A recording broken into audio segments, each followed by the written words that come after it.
Hello everyone, welcome to my new video. कैसे हो आप सब। आज की इस वीडियो में मैं आप सभी के साथ शेयर करने वाली हूँ कि मैंने अपना सिलेबस कैसे कंप्लीट किया और मैं हर दिन कैसे अपनी प्रिपरेशन करती थी।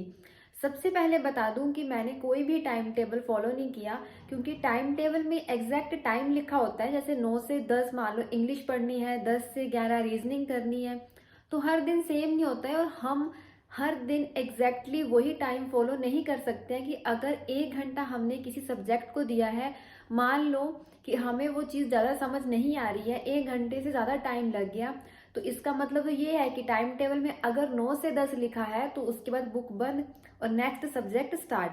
इसलिए मैं कभी भी टाइम टेबल को फॉलो नहीं करती थी। मैंने टू डू लिस्ट बनाई हुई थी। अभी आपको साइड में पिक शो हो रही होगी। जैसे ये टू डू लिस्ट है, इस तरीके से मैं टू डू लिस्ट बना के डेली मैंने जो भी कंप्लीट करना है टॉपिक वो लिखा होता था। हाँ, मॉर्निंग, आफ्टरनून और इवनिंग में जरूर डिवीजन की होती थी कि मॉर्निंग टाइम में जब तक घर का कोई काम करना होता था उससे पहले पहले मुझे ये सब चीजें कंप्लीट करनी है।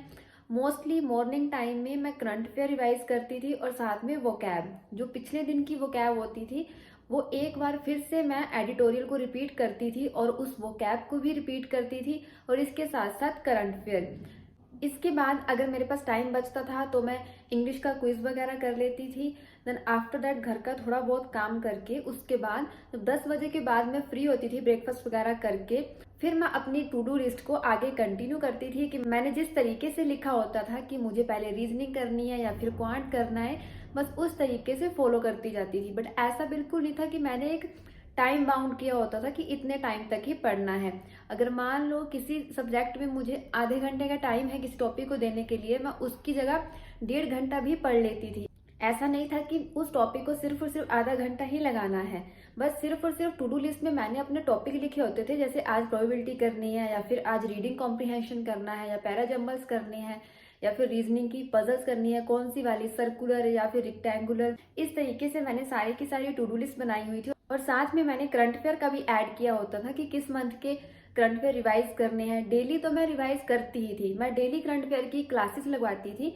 इसके अलावा जो पिछले मंथ के करंट अफेयर होते थे वो भी मैं साथ साथ में रिवाइज करती थी ताकि वो मुझे भूल ना जाए। सबसे पहले बता दूं कि मैं किस सब्जेक्ट को पहले पढ़ती थी। मोस्टली जो सुबह का मेरा काम होता था उससे पहले तो मैं रिवीजन करती थी वोकैब की और इसके साथ साथ करंट अफेयर की। उसके बाद जब 10 बजे के बाद स्टार्ट करती थी प्रिपरेशन, तो उसमें क्या था कि जैसे रीजनिंग मेरा स्कोरिंग सब्जेक्ट था और काफ़ी अच्छे तरीके से मेरी रीजनिंग की प्रिपरेशन हुई थी, तो मैं उसको सबसे लास्ट में रखती थी। क्यों? क्योंकि जिस सब्जेक्ट की आपकी बहुत अच्छे से प्रिपरेशन हुई होती है, जिसमें आपको बहुत ज़्यादा इंटरेस्ट होता है, ठीक है, जो आपका स्कोरिंग सब्जेक्ट है, उससे तो आपका जब मन नहीं भी होगा ना, आप तब भी कर लोगे, ठीक है।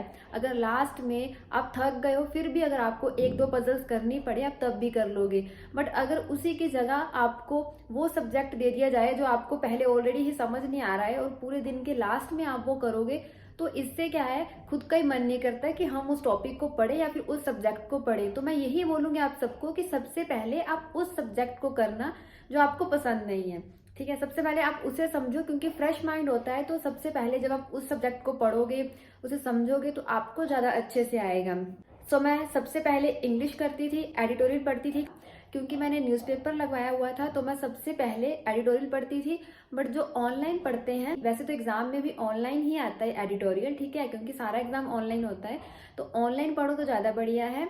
बट मैं ऑनलाइन इतना कंफर्टेबल नहीं होती थी, क्योंकि मैं ऑफलाइन में वोकैब को अंडरलाइन करके लिखती थी और मुझे ऐसे ही याद रहता था। सो इसलिए मैं ऑफलाइन पढ़ती थी एडिटोरियल को। आपको जैसे सही लगे आप वैसे कर सकते हो। इसके बाद मैं जो क्विज वगैरह होता था वो देती थी। ऑफलाइन पढ़ने के बाद मैं ऑनलाइन वोकैब 24 से एडिटोरियल पढ़ती थी। अगर आपने द हिंदू ऐप डाउनलोड करी हुई है तो आप वहां से भी पढ़ सकते हो। ऐसा कोई इश्यू नहीं है कि यहाँ से मैंने पढ़ा है वहीं से पढ़ो, आपको बस पढ़ना है, चाहे आप किसी भी सोर्स से पढ़ो। तो मैं वोकैब 24 पर एक बार फिर से उसी एडिटोरियल को रिवाइज कर लेती थी ऑनलाइन भी। उसके बाद मैंने क्वांट का सब्जेक्ट रखा हुआ था कि क्वांट में मुझे कौन सा टॉपिक आज पढ़ना है, ठीक है। फिर उस हिसाब से उसकी प्रिपरेशन करती थी, क्विज वगैरह।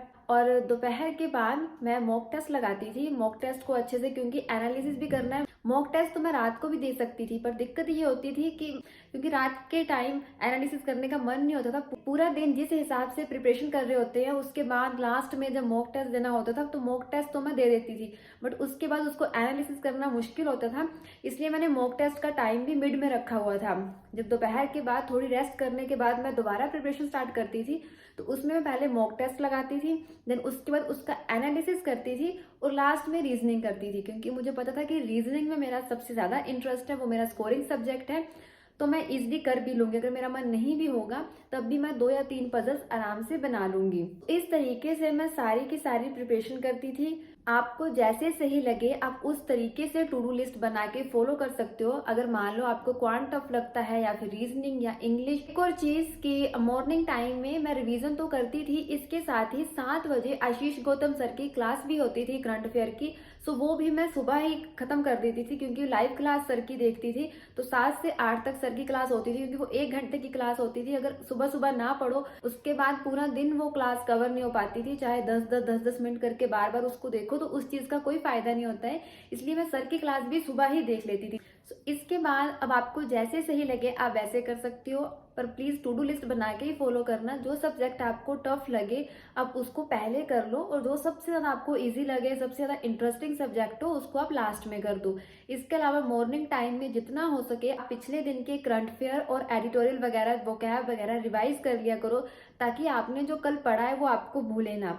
और एडिटोरियल पढ़ने का सबसे ज्यादा प्लस पॉइंट यही होता था कि वोकैब रिपीट होती थी। उसके बावजूद भी मैं डेली वोकैब को रिवाइज करती थी, और उसके साथ साथ जब एडिटोरियल डेली पढ़ते हो ना तब भी वोकैब रिपीट होती रहती है। सो ये था कि मैं किस तरीके से टू डू लिस्ट बना के प्रिपरेशन करती थी, कैसे मैंने सब्जेक्ट्स को डिवाइड करा हुआ था, ये भी मैंने आपको बता दिया।